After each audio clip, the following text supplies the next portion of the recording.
दोस्तों, आज हम जीरो के बारे में एक इंटरेस्टिंग एंड रेवोल्यूशनरी स्टोरी जानेंगे, एक ऐसा आइडिया जिसने मैथमेटिक्स, साइंस एंड टेक्नोलॉजी की डायरेक्शन को हमेशा के लिए बदल दिया। हम रोज जीरो का यूज करते हैं, लेकिन क्या आप जानते हैं कि इसका इतिहास और इसके डेवलपमेंट की जर्नी कितनी गहरी और एक्साइटिंग रही है?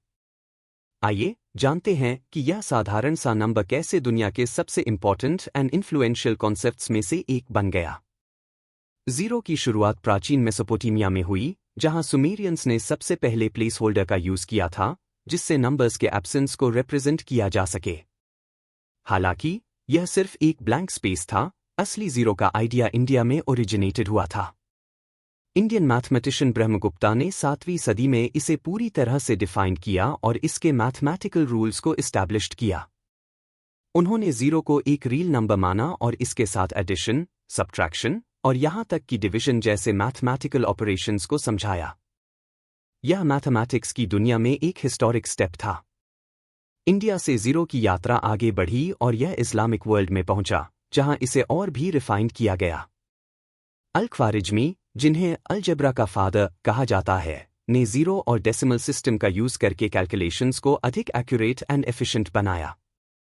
इसके बाद जीरो ने यूरोप में कदम रखा, जहां 12वीं सदी में अराबिक ग्रंथों के अनुवाद के द्वारा इसे जाना गया। हालांकि शुरुआत में यूरोपियन स्कॉलर्स और थियोलॉजियंस ने इसे संदेह की नज़रों से देखा, क्योंकि कुछ नहीं का आइडिया उनके फिलोसॉफिकल एंड रिलीजियस बिलीफ्स से मेल नहीं खाता था। लेकिन जैसे जैसे इसका यूजेस बढ़ा, जीरो ने अपनी इंपॉर्टेंस साबित की और मैथमेटिक्स, साइंस एंड सोसाइटी में एक नई दिशा दी। जीरो का मैथमेटिक्स में इम्पैक्ट इमेजरेबल है।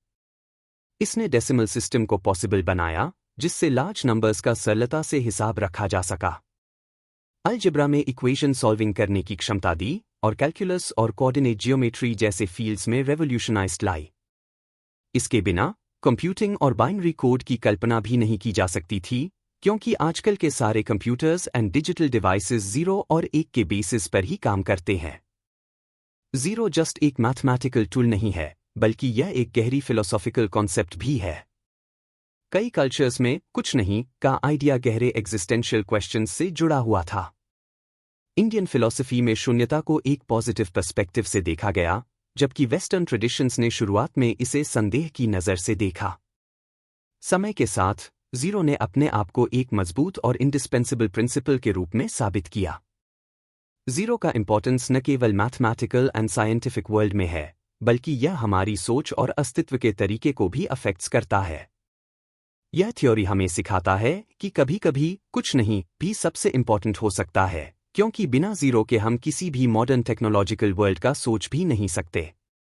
एंशिएंट स्क्रॉल्स से लेकर मॉडर्न सुपरकंप्यूटर्स तक, जीरो ने हमारे दुनिया को समझने के तरीके को पूरी तरह से बदल दिया है। यह कुछ नहीं है, यह असल में सब कुछ का बेसिस है। तो आज हमने नंबर जीरो के इन्वेंशन के बारे में जाना। अगर आपको यह वीडियो पसंद आई तो लाइक, शेयर एंड सब्सक्राइब करें और थ्योरी ब्रेकर पर और भी इंटरेस्टिंग एंड इन्फॉर्मेटिव वीडियोस के लिए बेल आइकन को प्रेस करें। See you in the next video.